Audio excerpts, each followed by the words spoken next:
নমস্কার, আমি দেবযানী মুখার্জি, বিরল সেবা সদন নার্সিং হোমের কোয়ালিটি ম্যানেজার। আমি মনে করি বাচ্চার সুস্বাস্থ্যের জন্য যেটা প্রয়োজন, যেটা আমি আমার বাচ্চার ক্ষেত্রেও করেছি। বাচ্চার জন্মের প্রথম 6 মাস তাকে আমি ব্রেস্ট ফিডিং করিয়েছি, যেটা সমস্ত বাচ্চার জন্য উপকারী। যে প্রথম 6 মাস রোগ প্রতিরোধ ক্ষমতা যাতে তাদের ডেভেলপ করে, সেজন্য বুকের দুধটা পান করানো।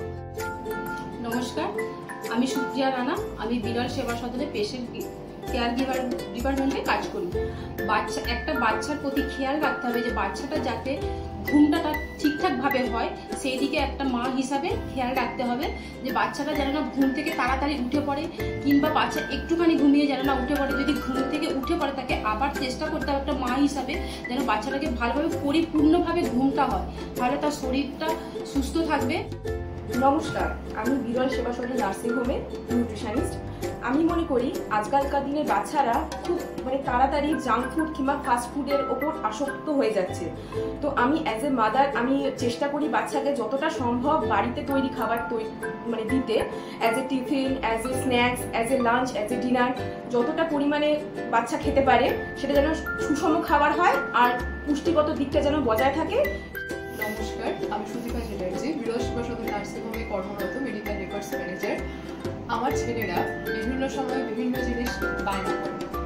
আমি চেষ্টা করি সেই সব কিছু সবসময় না দিয়ে খেলার ছলে তাদের মনটা অন্যদিকে ঘুরিয়ে দিয়ে সেই জিনিসটা সেই মুহূর্তে যাতে আমি না দিই এবং তার খেলাধুলার মাধ্যমে যাতে সে জিনিসটা ভুলে যায়, সেই চেষ্টাটা আমি সবসময় করতে থাকি।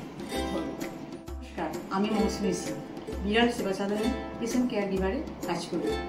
আমি আমার বাচ্চাকে এভাবে লক্ষ্য রাখি যে তার খাবার দাবার, যে সবসময় পুষ্টিকর খাবার দাবার খায়, সেটা যেমন আমার লক্ষ্য রাখা উচিত। তার সঙ্গে সঙ্গে এই গরমের মধ্যে পর্যাপ্ত পরিমাণে জল খাওয়া এবং আখের জুস কিংবা কোনো ডাবের জল, এগুলো খাওয়া অবশ্যই দরকার এবং আমি চাইবো সকল মায়েরা যেন এদিকে একটু খেয়াল রাখে।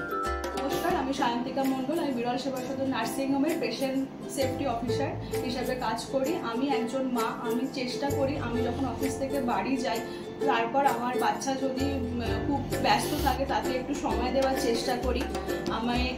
আমরা যখন প্রত্যেকটা সংসারে তো কম বেশি ছুটিনাটি অশান্তি হয়, আমরা অবশ্যই সবসময় চেষ্টা করবো সেই অশান্তি যেন তার সামনে না হয় এবং কোনো খারাপ কথা যেন আমরা তার সামনে না বলি, কারণ বাচ্চারা যা শুনবে বা দেখবে সেটাই তারা করবে।